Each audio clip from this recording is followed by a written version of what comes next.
Quand nous pensons à la période des grandes migrations à la fin de l'Antiquité, nous pensons naturellement à cette époque fatidique d'environ 370 à 450 après Jésus-Christ, où des peuples entiers se déplaçaient à travers l'Europe, entrant dans l'Empire romain, ce qui entraînerait finalement la chute de l'Empire romain occidental.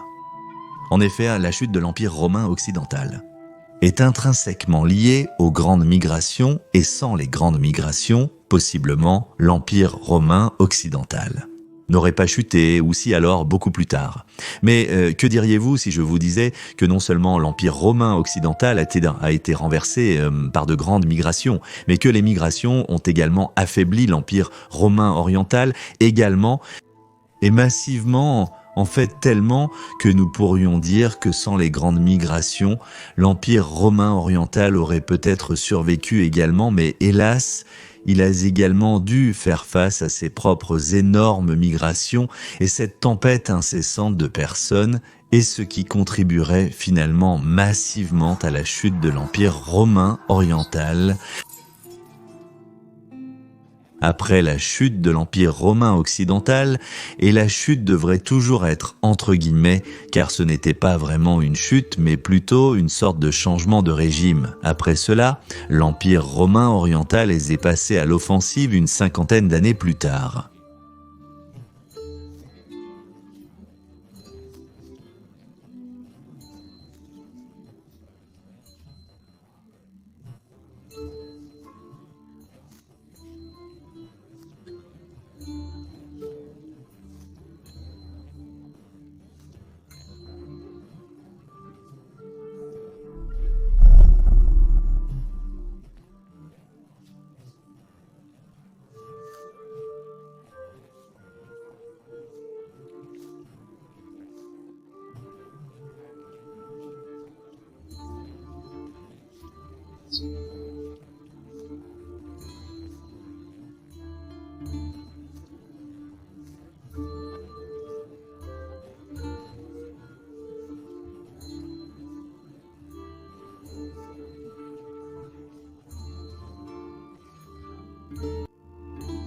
En 560 après Jésus-Christ, pas même tout à fait une vie humaine complète après la soi-disant fin de l'Empire romain occidental, l'ancien cœur de l'Empire romain, l'Italie et la ville éternelle de Rome elle-même faisaient à nouveau partie de l'Empire romain et les choses auraient pu commencer à s'améliorer. L'Empire romain aurait pu entrer dans une pente ascendante, mais hélas, maintenant laisse aller découvrir qu'il n'était pas vraiment si facile d'arrêter des tribus entières.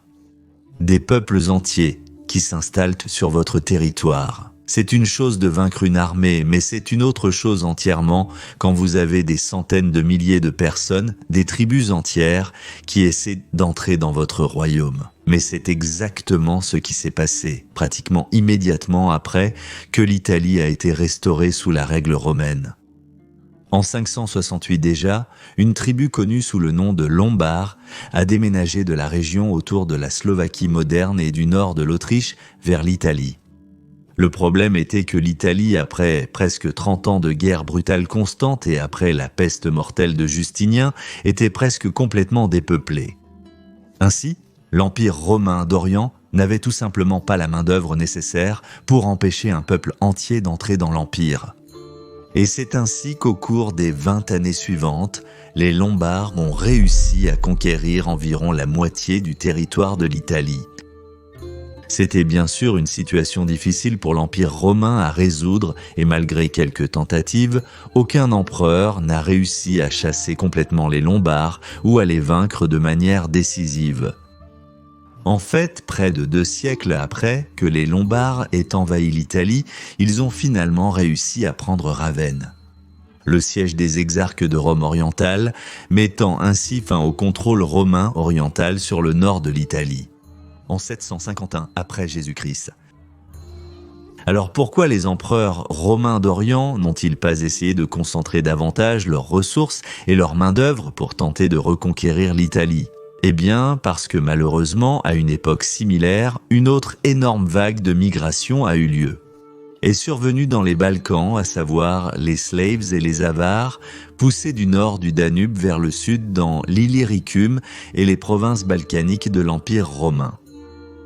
Cela s'est produit parce que la peste de Justinien avait également dépeuplé la région du Pannonien et du Limes nubien.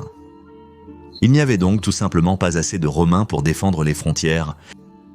Il était fort probable que les Avars et les Slaves aient commencé à migrer à cause de la petite ère glaciaire de l'Antiquité tardive. C'était une période à partir d'environ 536 qui a duré environ 10 ans, pendant laquelle les températures ont fortement chuté en raison d'une série d'éruptions volcaniques s'élançant sur la planète. Par conséquent, les gens ont commencé à migrer à la recherche de pâturages plus verts. Et ainsi, tôt ou tard, bien sûr, ils sont arrivés aux portes de l'Empire romain. Mais à cause de la peste de Justinien, ils n'ont plus trouvé beaucoup de gens là-bas. Des millions de personnes étaient mortes dans l'Empire romain à cause de cette peste. Des villes entières étaient presque vides. Et donc, les Slaves et les Avars se sont dit « Pourquoi ne pas entrer dans l'Empire et s'y installer ?» Maintenant, cette première vague d'incursion dans les provinces balkaniques de l'Empire romain d'Orient a été initialement repoussée, le plus célèbre étant l'empereur Maurice, qui les a repoussés au nord du fleuve Danube. Malheureusement, cet empereur héroïque a commis quelques erreurs critiques dans la gestion de son armée. Et donc, l'armée s'est rebellée en l'an 602 après Jésus-Christ, malgré une campagne assez réussie. Et cela a malheureusement culminé avec l'usurpation de Phocas. Et c'est à ce moment que les choses ont vraiment mal tourné pour l'Empire romain. En effet, nous pourrions qualifier 602 comme l'une des pires années pour l'Empire romain. Car cet événement, l'usurpation de Phocas, a déclenché une réaction en chaîne catastrophique qui conduirait à la dévastatrice guerre romano-sassanienne de 602 à 628, et parce que cette guerre a été si totalement dévastatrice pour les Romains et pour les Perses. Cela a permis aux musulmans de conquérir d'énormes portions de l'Empire romain, et de conquérir complètement et donc de mettre fin à l'Empire perse. Inutile de dire qu'avec cette guerre dévastatrice se déroulant à l'Est, les Romains n'avaient pas les ressources nécessaires pour combattre efficacement ou pour arrêter les migrations avares et slaves dans les Balkans.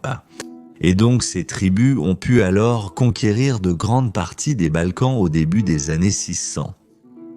Les Avars ont même assiégé Constantinople elle-même en 626 avec les Perses.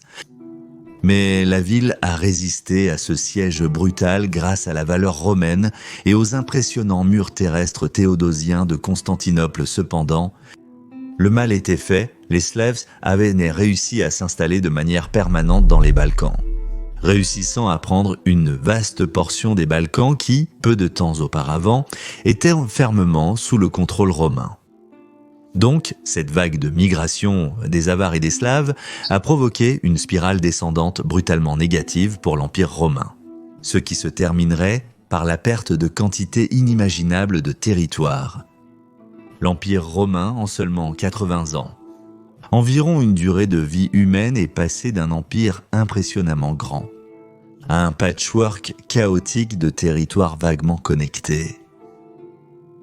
Par conséquent, la migration des Lombardes, mais bien plus encore la migration des Slaves et des Avars, est ce qui a vraiment causé une énorme perte territoriale. Pour les Romains de l'Est, parce qu'ils n'avaient tout simplement pas assez de ressources et de main-d'œuvre pour mener une guerre sur deux fronts. Cependant, l'Empire romain d'Orient a survécu à cette période de migration grâce à sa forteresse imprenable de Constantinople et aussi parce que l'Asie mineure était un emplacement géographiquement impossible à atteindre pour beaucoup de ces tribus. Ainsi, l'Asie mineure a continué à être le cœur de l'Empire romain d'Orient pendant encore quelques siècles, mais une autre vague de migration allait malheureusement changer cela. Au XIe siècle, un groupe de personnes connues sous le nom de Turcs Seldjoukides était arrivé des steppes asiatiques, tout à fait similaires aux Avars 500 ans auparavant. Ces Seldjoukides étaient également originaires d'une région des vastes plaines asiatiques et ils allaient bientôt commencer à se faire sentir aux frontières orientales de l'Empire romain d'Orient. Avant cela, ils avaient réussi à créer un puissant domaine et à capturer Bagdad du califat abbasside en 1055 et donc alors ils tournaient. Il se passa alors qu'en l'an 1071, une bataille fatidique eut lieu entre l'Empire romain d'Orient, sous leur empereur Romanus IV, et ses Turcs seldjoukides, et l'Empire romain perdit. La conséquence de cette perte a été, comme avec les migrations slaves et avares, très fortement ressentie. L'Empire a perdu une grande partie de son territoire, et n'a en effet jamais réussi à le récupérer entièrement. D'autres désastres ont ensuite affaibli les Romains de l'Est, comme bien sûr le sac brutal de Constantinople en 1204 par les croisés. Mais la perte territoriale face aux Turcs seldjoukides a été très difficile à surmonter.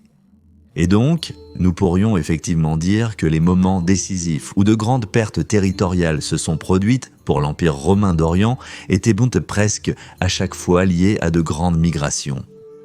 Les Slaves et les Avares ont directement contribué aux énormes pertes territoriales et aux désastres du 7e siècle, car cela a affaibli l'Empire romain d'Orient. Et donc, il n'avait pas assez de main-d'œuvre pour lutter efficacement contre le califat musulman.